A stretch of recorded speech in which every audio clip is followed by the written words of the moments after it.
Well, hello and welcome to the Shallow Proclamation. My name is Paul, and as always, I'm joined by, Thomas. and we're about to watch episode 4 of The Ambassadors of Death. Hopefully, you've enjoyed the first few episodes as much as we have. Do, of course, give the channel a subscribe, like the video, helps us get seen, and join us on our Discord server for more chat. The link's in the description. Ah, yes, I'd forgotten about I the remember this, yes. throwing herself off the weir. Just going to blur my background. It was a bit of a weird ending. Wait.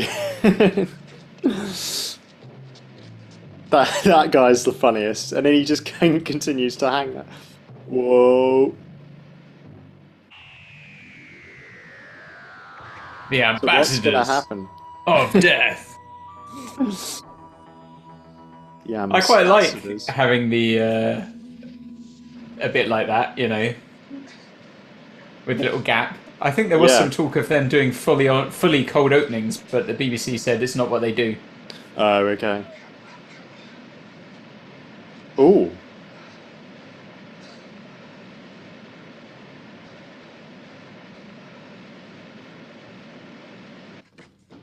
Let go of my arm, you're hurting me.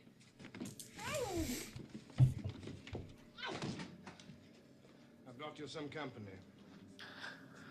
It's quite funny just seeing the Doctor at a desk. Office job. It just struck me, this story, maybe it's because I know a bit more about the Pertwee era to come, but obviously it's very earthbound. Yeah. Because of the exile and stuff. But and it's set with a vaguely contemporary feel, isn't it, to the time? But it also has that slightly futuristic element, like they're at the space center, like in England, you know, like they're like these great leaps forward in technologies. It's almost it's a slightly different reality, isn't it, to ours? Yeah. I They quite were like quite that. optimistic. Yes, they often were. Not armed. That's a matter of opinion. Are you or aren't you? I can come and go as I please. But I haven't got anywhere to go. You were a respected scientist once. It's quite an interesting line, isn't it? Hmm. Are you a prisoner? I can come and go as I please, but I haven't got anywhere to go. Location. Love a location. Is it me or is that tree really green? It is, but I wonder whether that's a issue with the colour. Maybe mossy trunk. Yeah, you can sometimes get a tree that is, a bit mossy. Yeah. Well, that escape didn't go very well, did it? No. Ah, look at that, a pair of leather driving gloves. Do you wear driving gloves? No, I don't, but maybe I should. I should start it again wearing a cloak. Yes.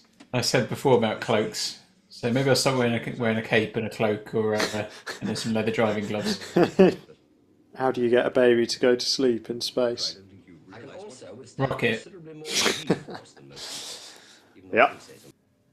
So I'm guessing that it's those guys in there who are the ambassadors of death. That would make sense. But there hasn't been that much... they've not brought much death yet, have they? They haven't. And They're not not- even a single Ferrero Rocher. I mean, I haven't said a lot during this, because, I mean, there hasn't been a lot going on in this episode, in fairness. But I'm still very much invested in the story, I think. What about you? Yeah, I think so, yeah. Yeah, I've enjoyed its kind of moody, slower pace. He's got Doctor got a Who. plaster on. Oh, yeah. We've got hit by a bit of shrapnel, probably. William shrapnel. Cornish is almost ready to put up that recovery rocket. You were supposed to stop him, sir. Don't you think I've tried? I've tried every possible delay. You must keep on trying, Sir James. Last time we saw Cornish, he was looking a little bit pasty. We note a little about it. There may be no alternative. Brilliant. Oh, he's definitely... Let me know in the comments, is this the same soldier who's in the Android Invasion? Pretty sure it is. Oh, that's pretty nice, isn't it? silhouetted by the That's sun, really nicely shot. shooting at him, but it doesn't do anything. That's pretty scary. Whoa! I mean, I like that. you asked for some death, Paul. I know. I think we just got some. I think it would be good if with each body they just left a single Ferrero Rocher as well. Their calling card. Wait, sorry, where does the Ferrero Rocher thing come So you're too young, Thomas. So there used to be an advert for Ferrero Rocher where like from? at some banquet. Right. I was wondering why you made that. Ambassador, with these Ferrero Rocher, you're really spoiling us.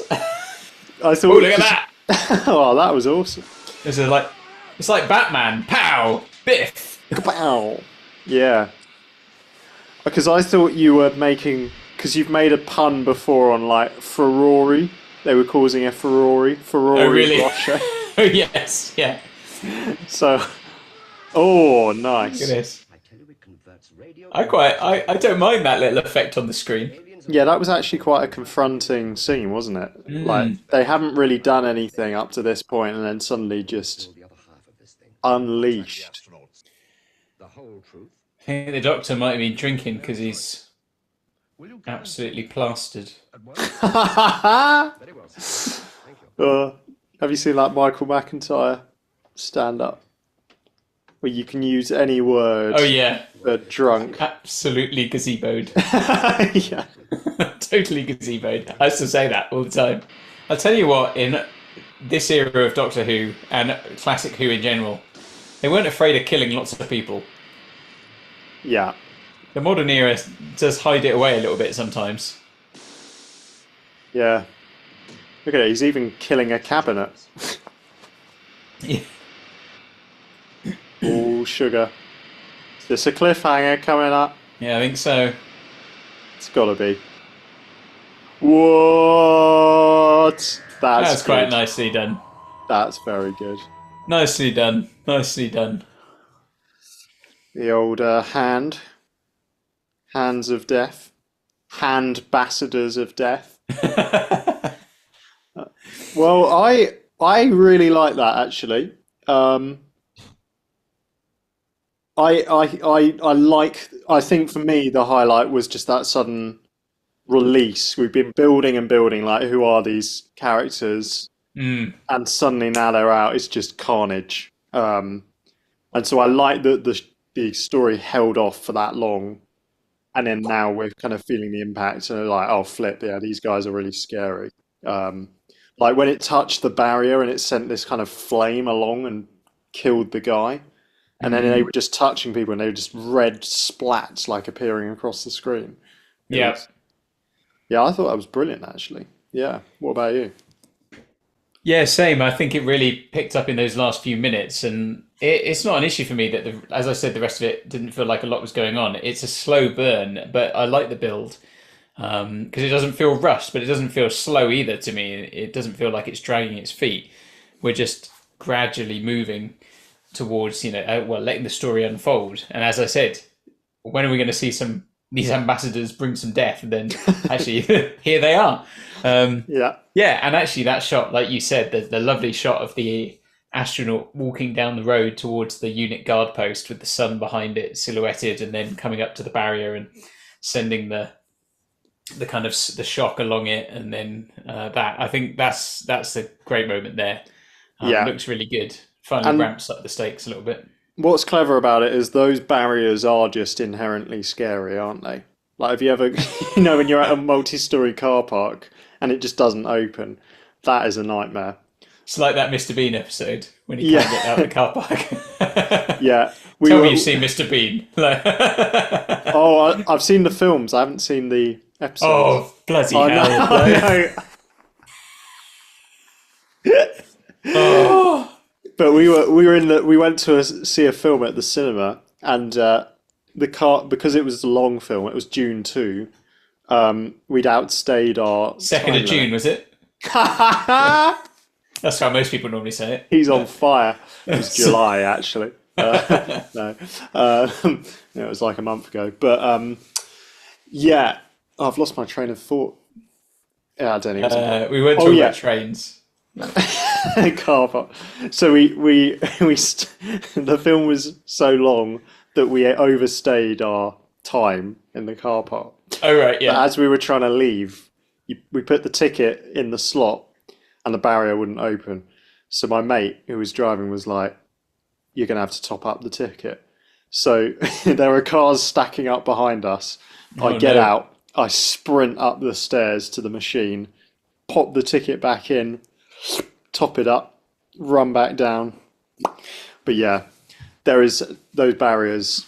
Not all heroes wear capes, but I was we'd like to. I was butt naked. No, I'm joking. I was probably wearing something like this. Can you imagine? Oh dear. Well, I mean, I don't think any of us expected this conversation to go in that direction. Well, thanks for watching, everyone. Let us know if you can top my multi-story car park story. If indeed, there's footage of that on the Discord server. Yeah. So come join. Our join us there. Our top tier patrons.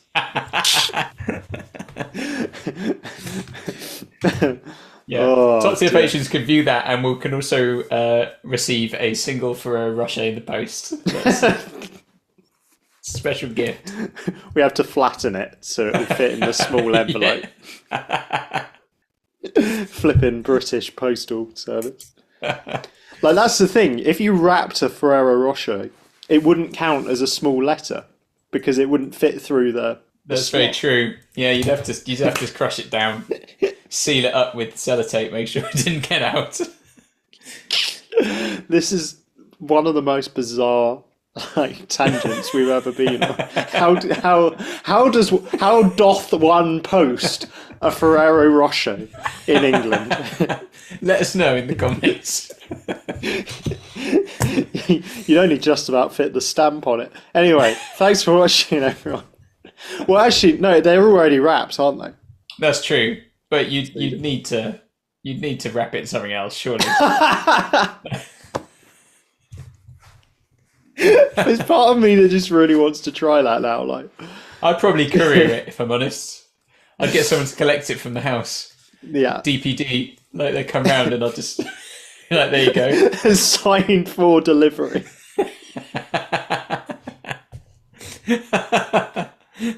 Did you get it? Oh dear me. Right, well, thanks for watching, everyone. That's all we've got for and another deep dive into that episode in the follow-up conversation there. Yeah. So, well, I like to think in every one of our reactions there's a nut. And I'm the nut. Let's see. Yes. Let's Bye. go. Bye.